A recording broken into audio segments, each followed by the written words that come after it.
नमस्कार दोस्तों, आप सबका स्वागत है टेक रिवॉन्यूज़ यूट्यूब चैनल में। तो आज की इस वीडियो में हम डिस्कस करने वाले हैं सैमसंग गैलेक्सी A51 के टॉप 5 बिगेस्ट कॉन को। तो ये कौन से इस वीडियो में आप सभी लोग जान लोगे। और अगर आप ये कॉन्स आपके लिए ज़्यादा इफ़ेक्टिव रहते हैं तो आप ये जो A51 है उसे स्किप कर सकते हो, आप इसे बाय मत करना।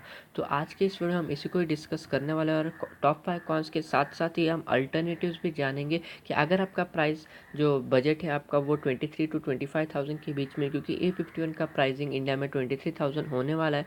तो उस प्राइसिंग में आप कौन से टॉप 3 बेस्ट फ़ोन्स आप प्रेफर कर सकते हो ahead of Samsung Galaxy A51।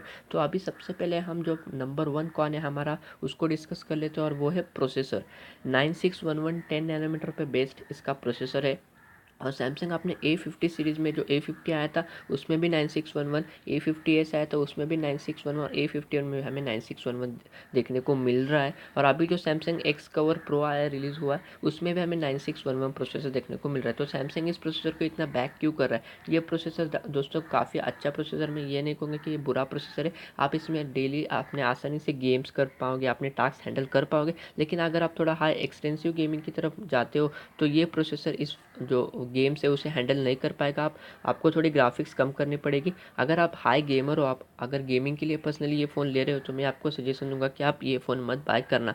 अगर आप मॉडरेट यूज़र हो तो आपके लिए ये फ़ोन काफ़ी ज़्यादा बेटर होने वाला है। 9611 एक अच्छा प्रोसेसर है, लेकिन एक उतना अच्छा प्रोसेसर नहीं जितना हमें 25,000 जो प्राइसिंग है उसकी, यानी कि 23 to 24, उसमें बहुत सारे अदर ब्रांड्स हमें अच्छे प्रोसेसर प्रोवाइड करवा रहे हैं। जो सेकेंड जो कौन है वो है इसका स्क्रीन साइज़। 6.5 इंच का ये डिस्प्ले होगा दोस्तों। जो 6.5 इंच काफ़ी बड़ा हो जाता है। मुझे पता है ये कौन बहुत लोगों के लिए कौन नहीं होगा, प्रो होगा, क्योंकि बहुत लोग जो है इसका जो स्क्रीन साइज़ है वो बेटर ज़्यादा बड़ा ही प्रेफर करते हैं। लेकिन बहुत लोग ऐसे भी हैं जो कम साइज़ वाले फ़ोन प्रेफर करते हैं क्योंकि वो कंफर्टेबल होते हैं, ग्रिप उसमें अच्छी आ जाती है। तो 6.5 इंच का इसका डिस्प्ले होगा तो ये एक कॉन मुझे लग रहा है। और जो थर्ड जो कॉन है इसका वो है प्लास्टिक बॉडी। आप 24,000 रुपीज़ खर्च कर रहे हो, आपको एक ग्लास बैग भी नहीं मिल रहा है, मेटल भी नहीं मिल रहा है, आपको प्लास्टिक बॉडी मिल रहा है जो पॉलीकार्बोनेट है। वो इतना भी चीप नहीं लगता, लेकिन है तो दोस्तों प्लास्टिक ही। जो नंबर 4 जो कॉन है इसमें वो है हमारे टेलीफोटो कैमरा मिसिंग। इसमें हमें क्वाड कैमरा देखने को मिल रहा है। जो नंबर 1 कैमरा है वो तो मेन सेंसर है 48 मेगापिक्सल का। सेकंड जो कैमरा है वो अल्ट्रा वाइड एंगल कैमरा है। थर्ड डेप्थ सेंसिंग है। और जो फोर्थ है वो मैक्रो लेंस दिया गया है। और जो थर्ड कैमरा है दोस्तों डेप्थ सेंसिंग, वो मुझे इतना जस्टिफाई नहीं लगा है सैमसंग की तरफ से। वो उसे अल्ट्रा वाइड एंगल के जो प्रोसेसिंग है उसमें एडजस्ट कर सकते थे, या तो मेन कैमरा में कुछ थोड़े बहुत सॉफ्टवेयर थे वो डेप्थ सेंसिंग उसमें प्रोवाइड करवा सकते हो। और जो एक कैमरा के लिए स्लॉट बच जाता है उसमें सैमसंग टेलीफोटो लेंस प्रोवाइड करवा सकता था, लेकिन सैमसंग ने ऐसे नहीं किया है। तो हो सकता है कि या फिर मैक्रो कैमरा की जगह पे उनको टेलीफोटो लेंस देना चाहते हैं, क्योंकि मैक्रो शॉट्स इतने ज़्यादा कोई लेती नहीं है, लेकिन टेलीफोटो लेंस थोड़ा यूज़फुल हो जाता है। तो अगर आप भी इस बात से सहमत हो तो आप नीचे कमेंट सेक्शन में ज़रूर कमेंट कर देना। अगर आपको वीडियो पसंद आए दोस्तों तो लाइक ज़रूर करना। और जो फिफ्थ कौन है और जो मेजर कौन है इस फ़ोन का वो ये है इसकी प्राइसिंग।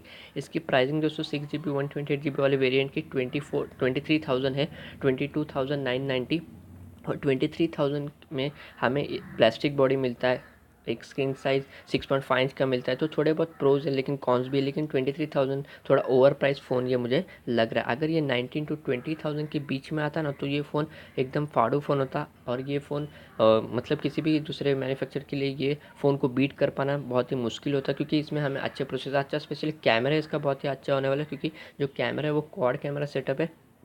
तो अगर ये 19 to 20,000 के बीच में आता फ़ोन तो और भी बेटर ये फ़ोन सेल कर पाता। तो अगर आप भी मेरे जो कॉन्स मैंने लिस्ट किए इस वीडियो में उससे सहमत हो तो आप वीडियो को लाइक करना और नीचे कमेंट सेक्शन में ज़रूर कमेंट करके बताना। अभी हम अल्टरनेटिव जान लेते हैं कि सैमसंग गैलेक्सी A51 के कौन से अल्टरनेटिव्स है। अगर आपका सोच रहे हो A51 लेने का तो आपको 23,000 बजट तो लगेगा ही लगेगा।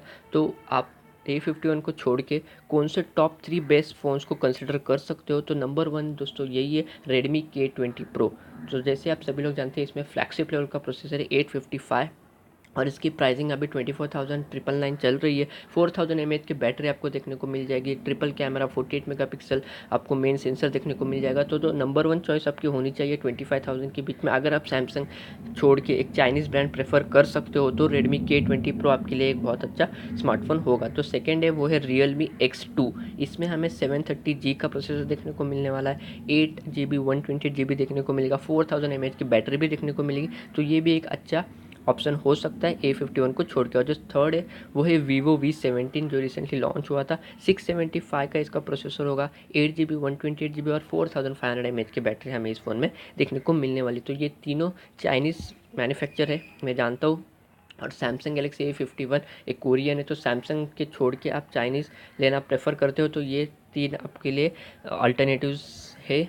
अगर आप सैमसंग का ही फ़ोन ढूंढ रहे हो 20,000 के नीचे, तो आपके लिए better option Samsung Galaxy A50s है, जिसमें आपको सेम मतलब 48 मेगापिक्सल कैमरा 9611 आपको देखने को मिल जाएगा, प्लास्टिक बॉडी, और जो टेलीफोटो लेंस है उसमें आपको देखने को मिल जाएगा। तो आप कंसिडर कर सकते हो A50s का, क्योंकि अभी उसके थोड़े प्राइस ड्रॉप भी हो गए और आपको ये ऑफलाइन में भी मुझे लगता है 17 to 18,000 में मिल जाएगा। तो वो भी एक अच्छा बाय आपके लिए होगा। तो अगर आपको ये वीडियो पसंद आए दोस्तों तो लाइक ज़रूर करना। अभी तक अपने चैनल को सब्सक्राइब नहीं किया है तो जल्दी से जाकर चैनल को सब्सक्राइब कर लीजिए और नोटिफिकेशन बिल को ऑन कर लीजिए। और अगर आपको ये कौन जो मैंने लिस्ट की इस वीडियो में वो सचमुच कौन लग रहा है आपके लिए भी, तो आप नीचे कमेंट सेक्शन में ज़रूर कमेंट करके बता दीजिए।